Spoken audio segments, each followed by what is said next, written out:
Welcome into the Buckeye 20 show. I'm Dan Hope, joined by Andy Anders and Chase Brown for our second Buckeye 20 update of the year at midseason as we rank Ohio State's top 20 players after the first half of the season.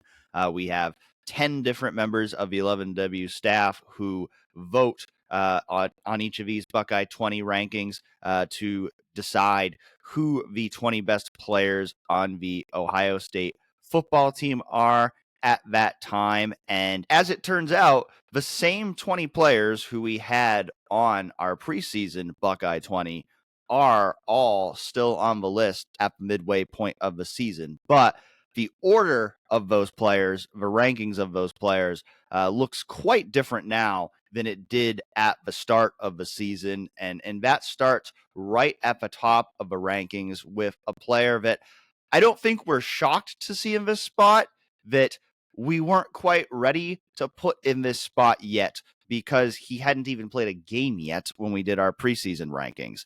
But we had said, dating back to the spring, just based on what we had saw in spring practices, that there was a chance Jeremiah Smith was going to be the best player on this Ohio State football team right away. And you never know for sure if that spring hype is going to materialize once we get into the fall. But it sure has with Jeremiah Smith, as he has immediately become one of the best wide receivers in college football. 6 games into his career, he has 32 catches for 553 yards and 7 touchdowns. He's the first player in Ohio State history to catch touchdown passes in all of the first 6 games of the season. He's just 1 touchdown catch away from tying Chris Carter's single season touchdown record, is on pace to obliterate all of the freshman receiving records at Ohio State. And he's been named a midseason All-American by different media outlets. He's on the Bolitnikoff and Maxwell Award watch lists now. And he has just lived up to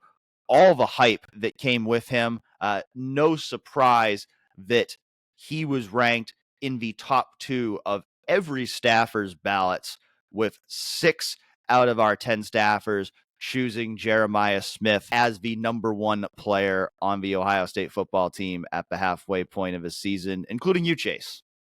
Yeah, I think Jeremiah Smith is someone that, like you said, Dan, we weren't really confident enough, or maybe, I guess, sure enough, or maybe we didn't want to be bold enough to put him number 1 overall in our preseason rankings. But I think it's been clear through the first 6 games of the season that Jeremiah Smith is someone not only who is one of, I guess he's the best player on Ohio State's roster, but he's one of the best players in college football, period. You look at the lists that are coming out, the midseason All-American awards. ESPN's been doing these articles with the top 25 players in college football. Jeremiah Smith's on all of them. ESPN, for example, they had him as the 11th best player in college football at the midway point. And there are guys in front of him that are Heisman contenders. You have Ashton Jeanty from Boise State. You have Travis Hunter from Colorado. You have a few linemen that are definitely impactful, like Kelvin Banks from Texas. But Jeremiah Smith is making a name for himself in several different ways, whether it's his impressive one-handed catches or whether it's just his overall impact in the game from catching a slant route that he turns into a 70-yard touchdown. He just does things that we haven't seen before from any Ohio State receiver. And certainly guys that around the country have been impressed or have been impressive. Jeremiah Smith is right there with them. Yeah, we had Jeremiah Smith ranked number 9 on the Buckeye 20 going into the season, and I think we said at the time he might prove to be underrated by the time we get to the midway point of a season, and that certainly has proven to be the case as he has become an immediate superstar for the Buckeyes. The player who was ranked number 1 on our preseason Buckeye 20 only drops 1 spot in this midseason update, and that's Caleb Downs, another Ohio State newcomer who came into the season with a ton of hype, and he has certainly lived up to that hype. I think he's gotten better with every game that he's played as a Buckeye, and he's immediately become the best player on that Ohio State defense, at least in my estimation, and certainly based on the way these rankings unfolded, the estimation of our staff, as he's somebody who's, he's made a big impact in all phases of the game. Certainly his ability to cover the middle of a field from that free safety position has been crucial, but He's also second on the team with 4.5 tackles for loss. And so this is somebody who came to Ohio State with the, description among many that he was the best safety in college football. And so far, he's very much looked that way. Would you agree, Andy? Yeah, I certainly put him up there among the best safeties in the country. And I love how he plays in the box, and I think he's done well in pass coverage. Teams don't seem to really target him over the middle, which is probably a good sign when you're talking about a safety. And it's clear that he's got next level preparation in the game. He's got next level instincts as a result of that, able to diagnose and quickly trigger on plays around the line, whether those are screens, whether those are runs. You just see him, sort of fly from out of nowhere, almost off the screen on some plays, and go tackle somebody, and they're just down on the ground in no time, and you can't even see who did it because he's so fast out there. He's an incredible talent to watch, and Ohio State is grateful to have him, I'm sure. Emeka Egbuka, I think going into this season, certainly felt like he was being a little bit overshadowed because of the hype surrounding Jeremiah Smith. He still came in at number 5 on our preseason Buckeye 20, but he is now in the top 3 as our number 3 player on this edition of the Buckeye 20. Everyone on staff putting him in the top 5 of their ballots, and I think he has really reasserted himself after an injury-plagued season last year. He's already has more receiving yards and touchdowns than he did a year ago, as he's caught 40 passes for 526 yards and 6 touchdowns. He's really shown that he is one of college football's elite receivers, right there alongside Jeremiah Smith. And that tandem of wide receivers has really been the driving force of this Ohio State offense so far. Yeah, I think Emeka Egbuka has been someone that I've seen. He's just gone back to that 2022 version of himself. I think a lot of us, whether it was the media, whether it's been fans, as you said, Dan, just kind of forgot what he could do. I heard Ryan Day the other day compare him, at least in part, to Deebo Samuel, the San Francisco 49ers wide receiver running back, because really he can just do all things well. There's really not a single thing that you can point out in Emeka Egbuka's game that's lacking. He's not maybe one of the best deep threats, one of the best vertical threats, but outside of that, is there anything that you watch him do that you're not like, man, this guy is a first-round wide receiver. This guy's going to have a great career, not only as it wraps up here at Ohio State, but as it continues into the NFL. What we've seen from him this season has been super impressive, and I think that Emeka is going to continue to prove that he is one of the best wide receivers in college football, even if he doesn't end up with maybe some of the numbers that you'll see around the country. I know there's some guys like Trey Harris from Ole Miss that's racking up a ton of yards. Jeremiah Smith's obviously leading Ohio State's team in touchdowns, but Emeka Egbuka is just someone that's consistent week in and week out. He's going to give you no less than, I would say, a B performance each week. And I think that's exactly the consistency that Ohio State needs in its offense. Tyleik Williams is a player whose value I think perhaps showed most when he wasn't playing. Against Marshall and Michigan State, he was out with an undisclosed injury, and there was a clear drop-off at what Ohio State had at that free technique defensive tackle position from when he's been playing on the field this year to when he was not in the lineup. And I think that's reflected in his ranking here as he jumps up 2 spots from his preseason ranking of number 6 and comes in as the number 4 player on our midseason Buckeye 20, a guy who has continued to be the most consistently disruptive defensive tackle, defensive lineman on this Ohio State football team. Chase, I'm going to come back to you because you had Tyleik ranked 3rd on your individual ballot. What is it about Tyleik that has impressed you so much so far this season? I think it's exactly what you said, just how Ohio State's defense looked when Tyleik wasn't in the lineup. The way I kind of handled the Buckeye 20 this time around, I guess, was kind of the argument of most valuable versus best. And I think with Tyleik, you saw the kind of value that he brings to Ohio State's defense.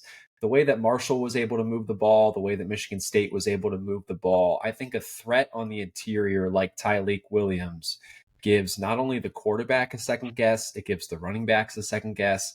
Anytime they approach that line of scrimmage, I think somebody of Tyleik Williams' size, his physical presence, and also just his overall talent and ability to disrupt the offense, I think gives him the nod at number 3 for me. Ohio State's running backs coming in at the number 5 and number 6 spots on our midseason Buckeye 20. TreVeyon Henderson rounding out the top 5 after coming in at 4 on our preseason rankings. And then Quinshon Judkins moving up 1 spot. He was 7 in the preseason, now moves up to 6. I think if we had done a Buckeye 20 a few weeks ago, I probably would have ranked Quinshon Judkins number 1. That's how good he was in the first few games of a season. You look back to the non-conference portion of the year, there were back-to-back games where he had multiple touchdowns, 108 yards and 2 touchdowns on just 9 carries, and really should have had another long touchdown in that game if not for a holding penalty against Western Michigan. Then he followed that up with 173 yards and 2 touchdowns on 14 carries against Marshall. Hasn't been quite the same in Big Ten play.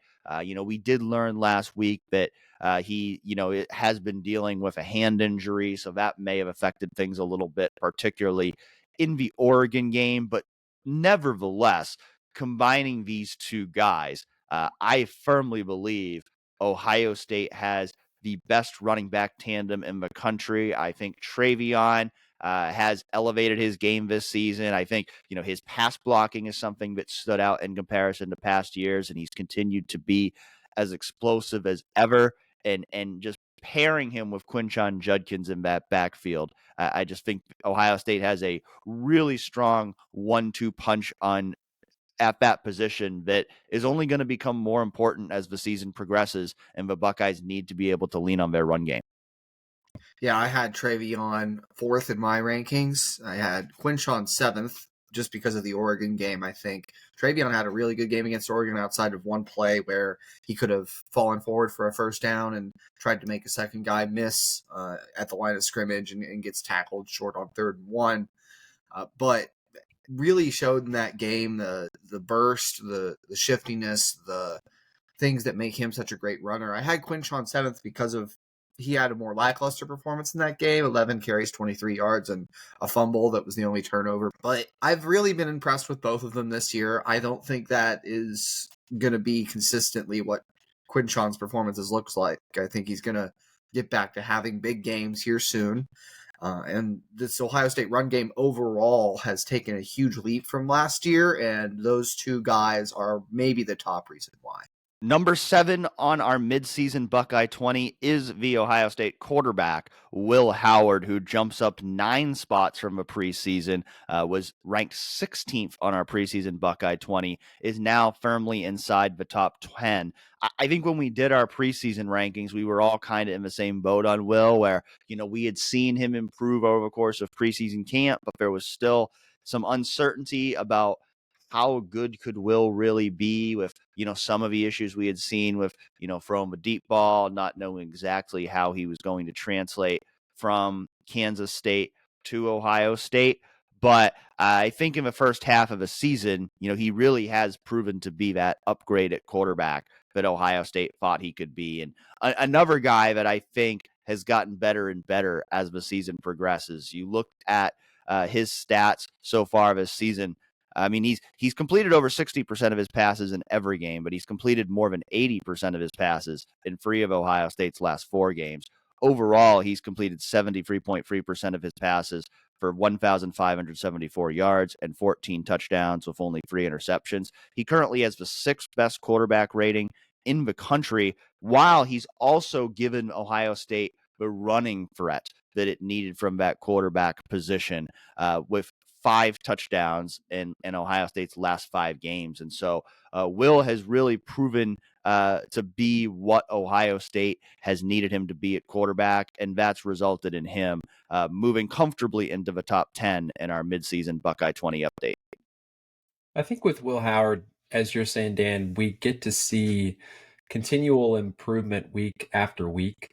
I know that we have talked about as a staff, and I think there's been this narrative around the Ohio State beat and maybe within the Ohio State fandom that there is probably 1 or 2 plays a game that Will Howard makes where you're kind of like, huh, like that was weird. That was a bad decision. That was a goof, you know?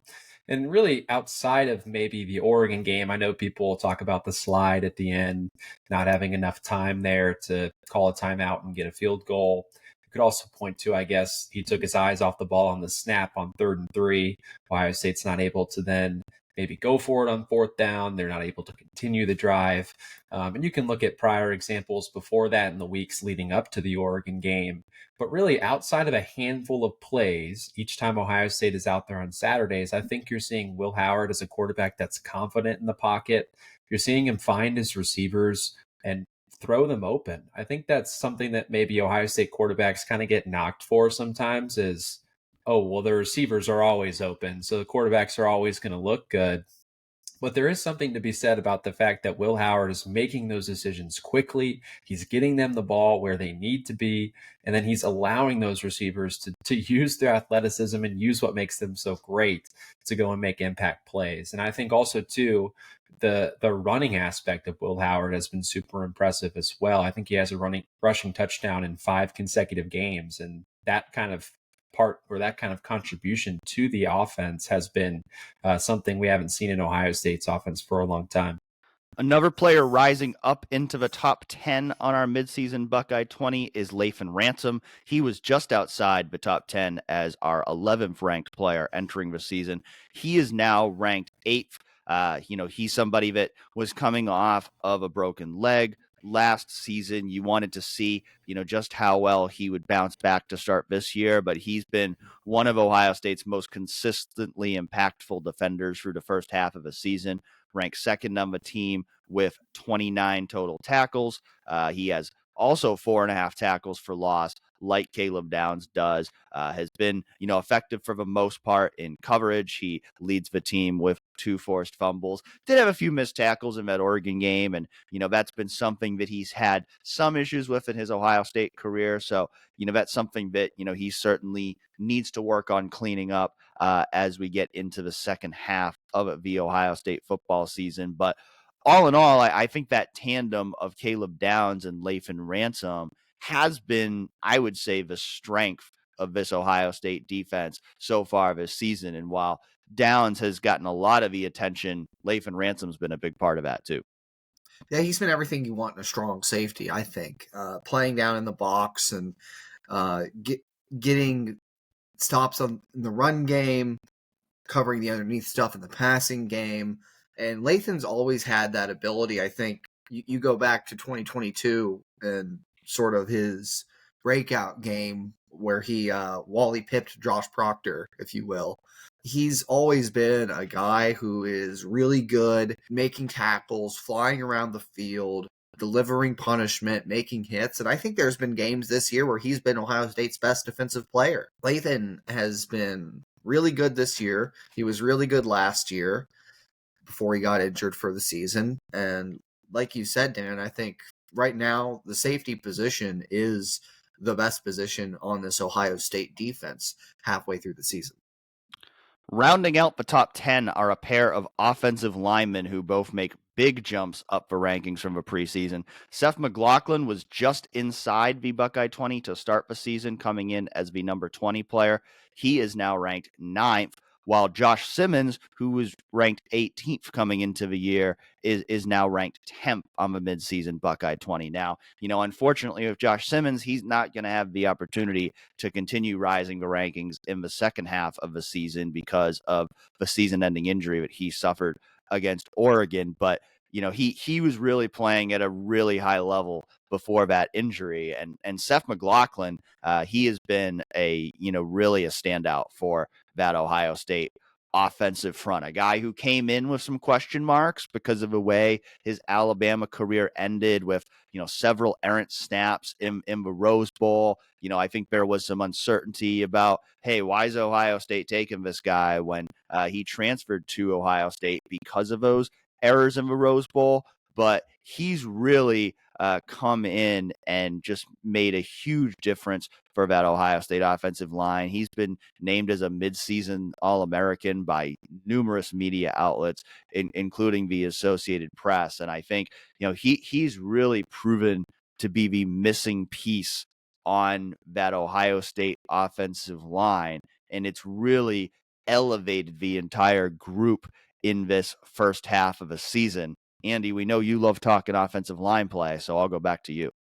Yeah, as I was about to say, and I had these two ranked higher on my ballot than where they ended up. I had Josh Simmons 5th and Seth McLaughlin 6th. So paired them together like they ended up, but a bit higher because I think Josh Simmons was really playing at an All-American level before his injury.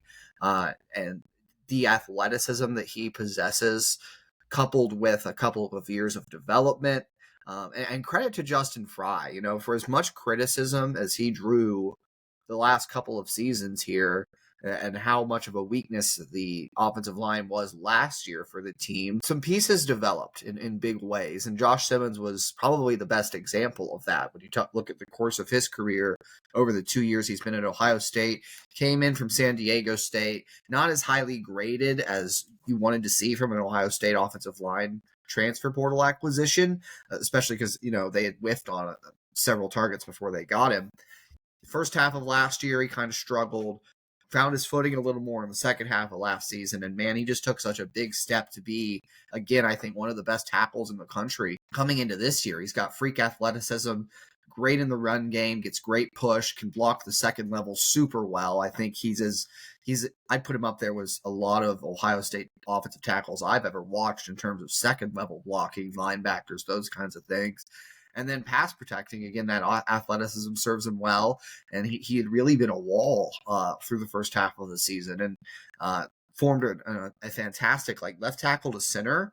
This was one of the best offensive lines in the country, I think, when you consider Josh, Seth, and Donovan Jackson at left guard. So losing him, obviously, tragic for Ohio State, really, because you're definitely not going to get the same level of play, no matter who starts there going forward. Seth McLaughlin, Ryan Day has called him a pro, and I think that's the perfect descriptor. Is the leadership he's provided to the line, his ability to communicate and set protections with Will Howard.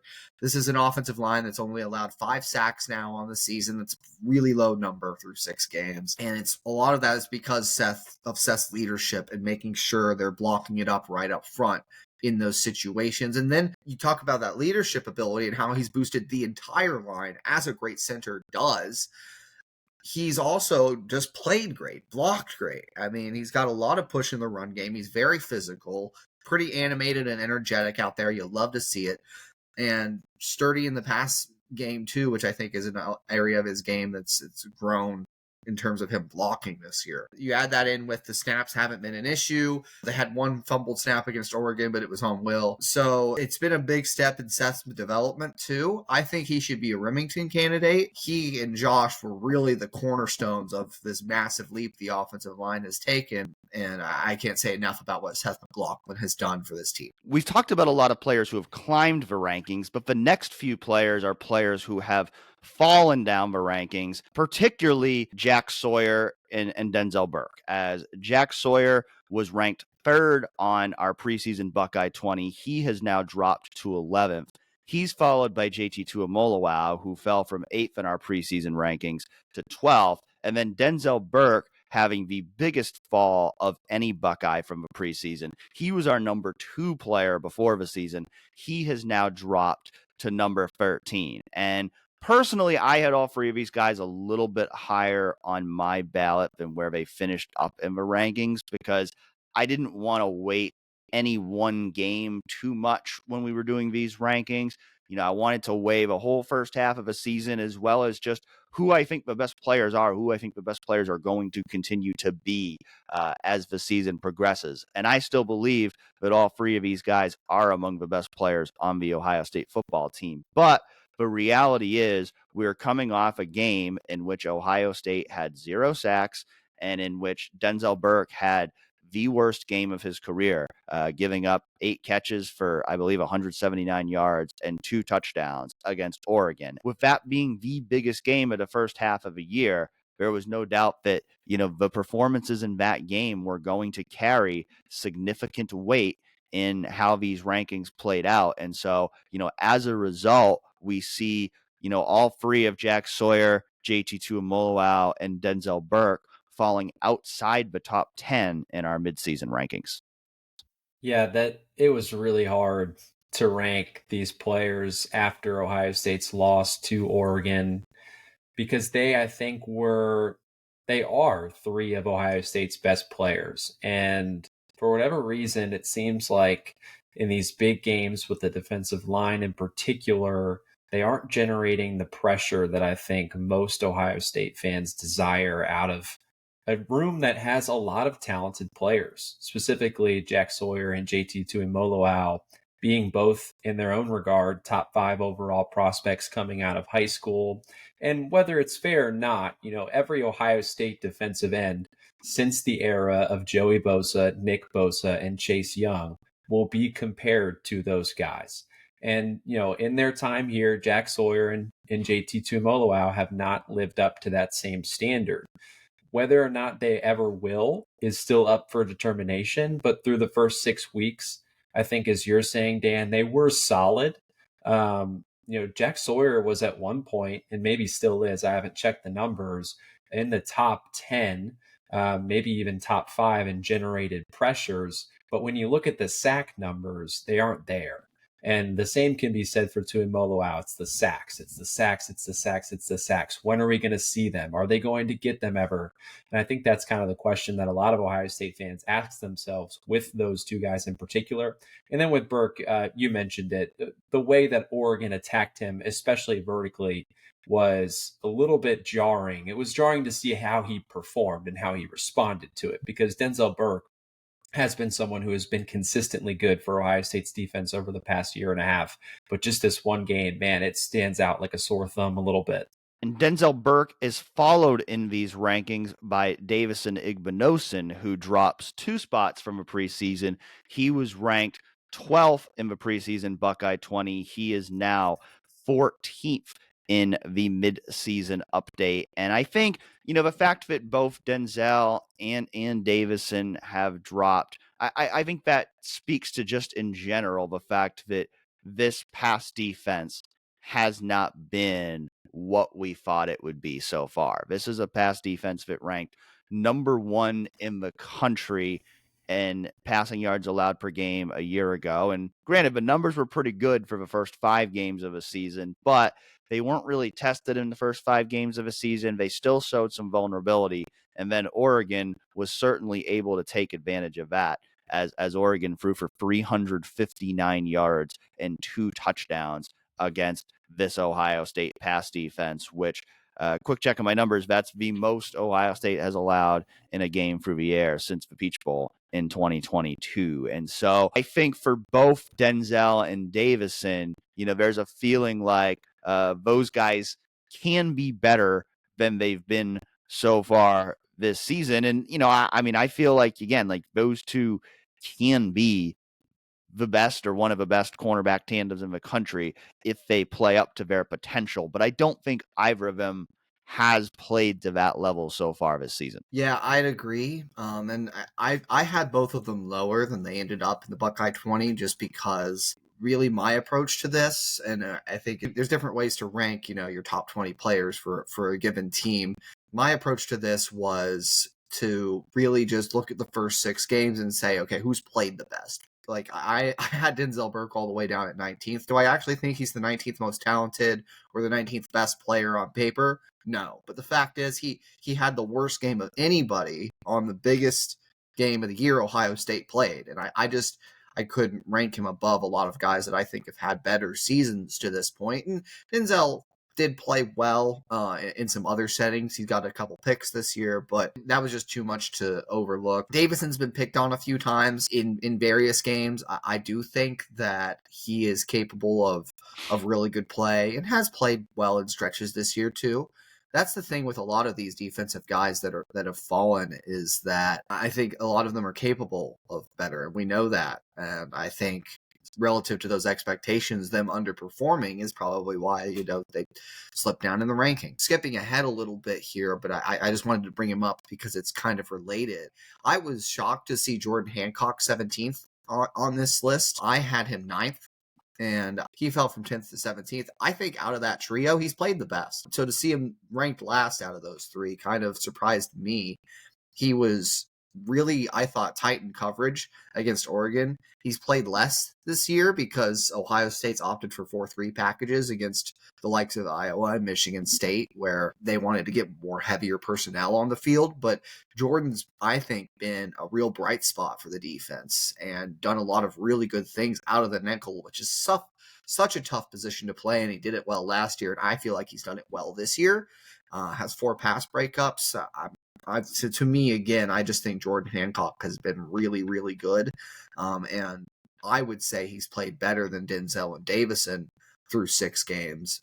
But maybe, clearly other people don't agree with that. Well, you said it. I mean, there were 2 games where he really didn't play very much. And so I think for me, that was a factor that I considered. That I do think Jordan Hancock's a really good player, but Ohio State didn't feel he was so important for the defense that he needed to be out there for a majority of plays in its first 2 Big Ten games. And so I did factor that into where I ranked Jordan Hancock in these rankings, that he's not always a full-time player for this defense. Most of, pretty much everybody else we've talked about so far, with the exception of, TreVeyon and Quinshon, because they're splitting reps at a position, you're talking about guys who are full-time players who are out there for the majority of snaps every game. And so that factored into the way I ranked Jordan Hancock, as well as the fact that there's just a lot of really talented players on this team. Because, I mean, you look at the next 2 guys on this list ahead of Jordan Hancock.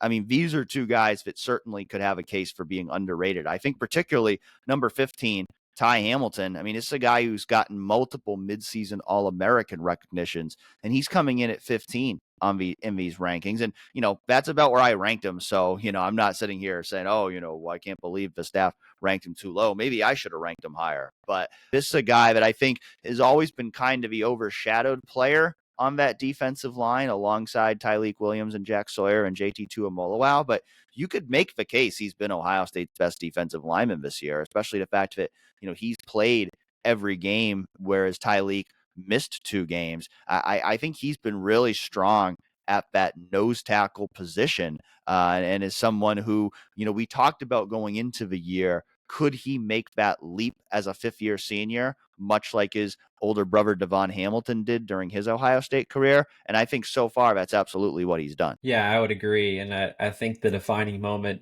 so far of his first 6 games was that play he made against Western Michigan, where he completely bullied the center, pushed them back so far that I think he fell back 5 yards, maybe 6, and got injured.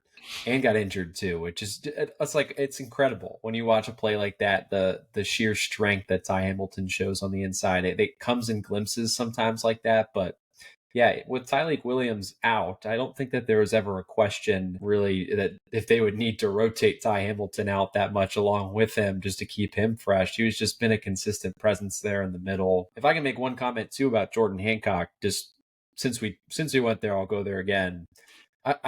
You're talking, Andy, and you're talking, Dan, about, when Ohio State favors some of those 4-3 packages and wants to keep another linebacker on the field. Will we see him that much against Penn State?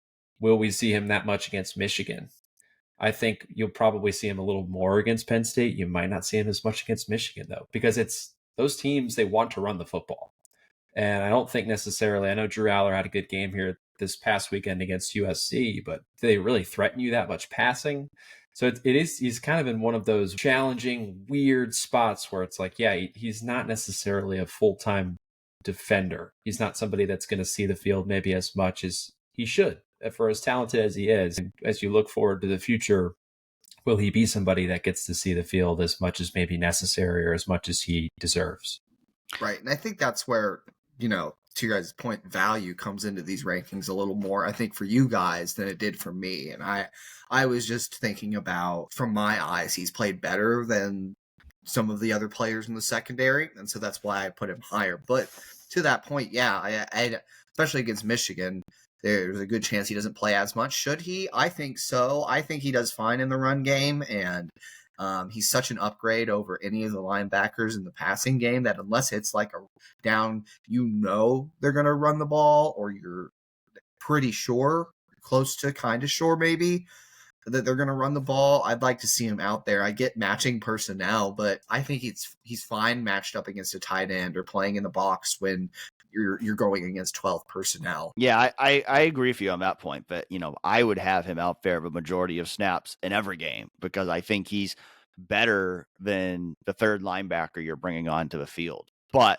I think for me to move him back up to where I had him ranked in the preseason, I just need to see him play that bigger role in the second half of the season. We skipped there over Donovan Jackson, who is ranked 16th on these midseason rankings, 2 spots below where he was ranked in the preseason. And again, this is a guy you could have a case for being underrated on this list because he was named a second team midseason All-American by the AP last week. Now, I think, I would evaluate, and I think, certainly our staff agreed based on the rankings that he hasn't been quite as consistent as Seth McLaughlin and Josh Simmons were in the first half of the season. He did miss the first 2 games of the year as well. And so I think those things factored into where he is ranked in these rankings. I don't think Donovan has been bad by any means. I think he, again, that left side of the offensive line when Josh Simmons was healthy, I think it really asserted itself as a strong group with Simmons to Jackson to McLaughlin. And, now Donovan Jackson's role is going to become that much more important in the second half of the season, whether he stays at left guard or whether Ohio State needs him to move out to left tackle. He's going to be absolutely crucial to that left side of the offensive line with Josh Simmons out. And we will see if he can elevate his game to meet that standard. If he does, then he'll likely move up these rankings when we update them next time. But for now, coming in at 16th on the midseason rankings. Yeah, he's someone that I think Ohio State has flirted this idea of him ever playing left tackle. It's kind of been a break glass in case of emergency situation, and maybe it's time to break that glass. We'll see. But Donovan Jackson is someone that has always been a consistent part of Ohio State's offensive line. I think, again, with the conversation about value and maybe talent, he is both of those things for Ohio State's offensive line. The unfortunate thing I was thinking about as you were describing him, Dan, is that the offensive lineman, it's just an unfortunate position where you don't ever really get that much praise, but if something goes wrong, oh my, you get a ton of scrutiny. And, Donovan Jackson is someone that has been really good for Ohio State's offensive line, but he also has had some moments that you can point to him falling short. For example, when Quinshon Judkins fumbled the football against Oregon, he got blown by, which then allowed Tegra Tshabola on the other side to get blown by Derek Harmon, who eventually forced the fumble on Judkins. And there's been moments like that, I think, in Jackson working back from his injury that maybe he just hasn't looked quite as quick. Maybe he hasn't looked quite as strong. But overall, I think he's still one of Ohio State's best players, clearly. And we may see him, as you're saying, step into an even bigger role that can allow him to display that talent more frequently.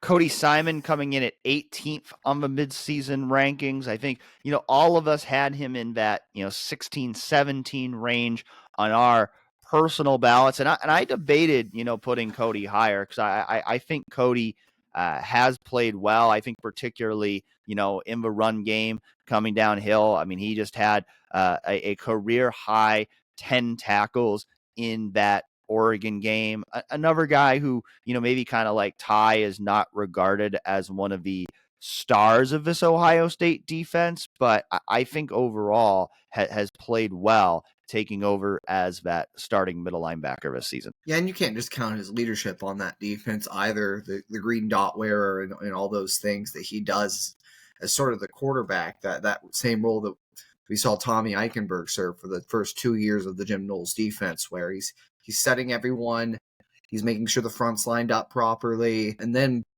I think he's been an excellent run defender for the most part for Ohio State. Had a few missed tackles here and there, but when you're tackling as much as linebackers tackle in the Jim Knowles defense, that's going to happen from time to time. I think Cody has improved as the season has gone on as a pass defender. He and Sonny Styles both got picked on a little bit by Marshall, by Michigan State. over the middle of the field with some quick passes. But I think both of them have grown in that area. And really, Cody is a solid piece of the defense. And I think, honestly, he and Sonny were two of the best players they had against Oregon when the team struggled as a whole. So lots of things Cody Simon does. And honestly, to have a player like him ranked 16th, it still shows the talent. And I think people forget how good this Ohio State team can be, maybe coming off of a loss, but 1-point loss on the road to a top 3 team. It's just like you see a guy who provides what Cody Simon does ranked that low. And it's a reminder of how many talented players there are on this Ohio State roster. Cody Simon ranked 18th, just to clarify. And then one spot below him, Carnell Tate ranked 19th. He was 13th on our preseason Buckeye 20. So a 6-spot drop for Carnell. And I think a lot of that has to do with the fact that, at least in my mind, it feels like we're still waiting for that breakout game from Carnell Tate. And some of that's not his fault. Some of it's the fact that he's playing with two of the best wide receivers in the country in Jeremiah Smith and Emeka Egbuka. And so there just aren't as many opportunities for him as there might be in an offense that didn't have two receivers of that caliber. But it still feels like, for all the praise we've heard about Carnell dating back to last season, you want to see him kind of have that breakout game where he really kind of makes a few big plays, really kind of stands out. I don't think that's happened yet. He did have a quiet game against Oregon where he caught one pass for 13 yards. And so I think he's a great number 3 receiver. I think, Ohio State is in great hands to have him as their number 3 wideout. But I think for him to climb these rankings in the second half, you need to see him have that kind of game where he really kind of puts his stamp on it rather than just being that number 3 guy. Yeah, it kind of feels like when, let's say for an NBA team, for example, when you have a bunch of superstars on your offense, like, how's all the ball going to go around, right? There's only one ball. And that's kind of how it's felt so far with Carnell. You have guys like Quinshon, like TreVeyon, like Emeka, like Jeremiah, that have been more prominent parts of the offense, to where we just haven't seen Carnell get the opportunities that those other guys have. And correct me if I'm wrong, I think Carnell's catch, it was on the final drive, and it was his lone target in the game. There may have been one or two others. I can't remember off the top of my head, but it just doesn't seem like maybe he's the key piece of the offense that they're looking to right now. But I do trust that that will come. I do think that there will be a game where Carnell, just by nature of what the defense is allowing Ohio State to have, that Carnell will make a big impact. He is talented. You've seen it with his yards after the catch. You've seen him be physical as both as a pass catcher and as a run blocker as well. He's been valuable in that regard. So I just think it might just be a matter of time for him. Just through this first 6 weeks, you just haven't really seen him pop off in maybe the ways that we expected. Carnell did have 2 targets in that Oregon game, but certainly Jeremiah and Emeka were the go-to targets in that game. And some of that may have to do with, he may not have been 100% in that game either, because he missed the previous game against Iowa with an injury. So it's certainly possible he was not at 100% for that game, and that could have affected things with Ohio State having a bye this past week. We'll see, how strong he can start the second half of the season when Ohio State plays Nebraska this upcoming weekend. Rounding out the midseason Buckeye 20 is Sonny Styles, who drops 3 spots from his preseason ranking of 17th to 20th in these midseason rankings. But as you said before, Andy, I think Sonny has definitely shown improvement over the course of a season. I think we've seen, particularly in the last couple games against Iowa and Oregon, that it seems like he's gotten a lot more comfortable playing that linebacker spot, has been faster to react, has made some really good tackles in space. And so I did have Sonny 20th on my ballot, but it was tough to only have him 20th, because I think we've seen improvement from him that could lead to him moving back up the rankings in the second half of a season if he can continue to play at that level. Yeah, I think I agree with those exact thoughts, and I also had him ranked exactly 20th on my ballot. Sonny has really grown over the last couple of weeks here. The Iowa game was a major step for him, where you kind of see him start seeing it. And I think, what helped from that game for him was that the plan of attack was simple. I mean, Iowa's going to run the ball downhill. They are going to throw it to the tight end a little bit too, but it's mostly like you see this run play developing. That's kind of a cornerstone of like football. They run still run some of that really true downhill stuff. Scheme has changed a little bit since Tim Lester came in, but you're able to trigger quick, diagnose quick, and I think it just really fed into his confidence going into the Oregon game, in which I thought he played really well, and made an open field tackle, which people, we've talked before again about people targeting the middle of this defense with quick passes over the middle. Oregon's first drive, he ended it by making a great open field tackle on running back Jordan James after he caught a pass and forcing a punt. So plays like that are the areas where Sonny's grown the most, and his athleticism, he's always been a freak athlete. I'd like to see him do better when they send him on the blitz. I think he's missed some chances there to make plays in the backfield. You have an athlete like that. You want to be able to send him on the blitz, get him playing aggressive downhill, point him where to go, but you got to make plays when you're given the opportunity on those blitzes. And so that's, I think, now the area I want to see him improve in, as well as continuing to get better in the passing game and defending over the middle. But his run defense the last 2 weeks also has been awesome. There was a pretty clear consensus on who the top 20 were at the midseason point in these rankings, but there were 6 other players who received at least one vote. Those players: Josh Fryer, Tegra Tshabola, Kenyatta Jackson Jr., Jaden Fielding, Brandon Innes, and Arvell Reese. Chase, you gave Arvell Reese his one vote. Do you feel like Arvell got snubbed here?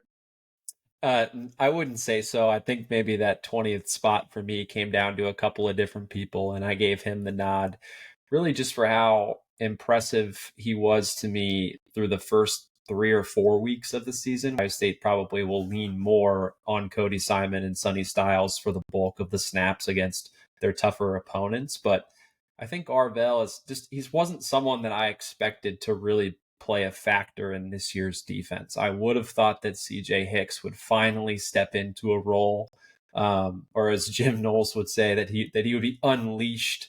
I think that Arvell has just been making strides, both the way that he mentally prepares for the games, and then just how he performs in them when they actually come. So I just think with Arvell, it's opportunities. Maybe if he gets them here in the future, we'll see what he does with them once Ohio State continues to play these tougher Big Ten opponents. But I like the way he flies around. I like the way that he's able to make plays, and there's just not much thinking. It's just go. It's just fly. I think he really does a good job of moving quickly whenever his number is called.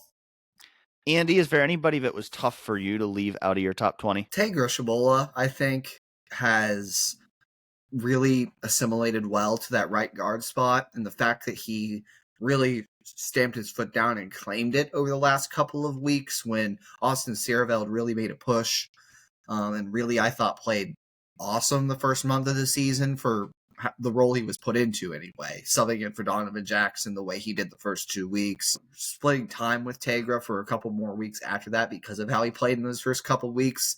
It kind of boosted my opinion of Tegra, and I really like how he's kind of coalesced there along the front five. I think Josh Fryer's been a good run blocker. There's still been some of those pass blocking issues at times that we've seen from him.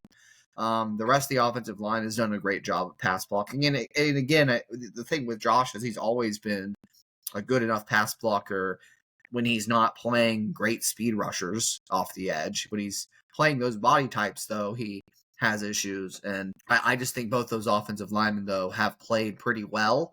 Tegra has impressed me a little more, I think. He was probably my toughest leave off of this list. Well, it's going to be a very interesting second half of the season for Ohio State.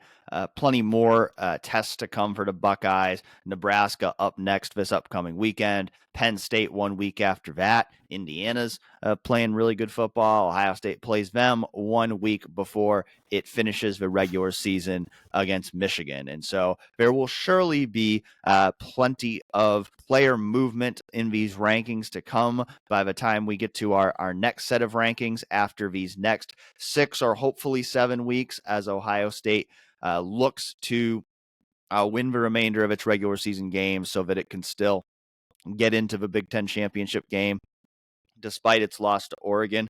We will see how that all unfolds, and we'll, of course, be covering all of that on 11warriors.com and on our various shows across the 11 Warriors YouTube channel. So thank you for tuning in to another episode of the Buckeye 20 Show, and we'll be back next time to break down the next set of rankings.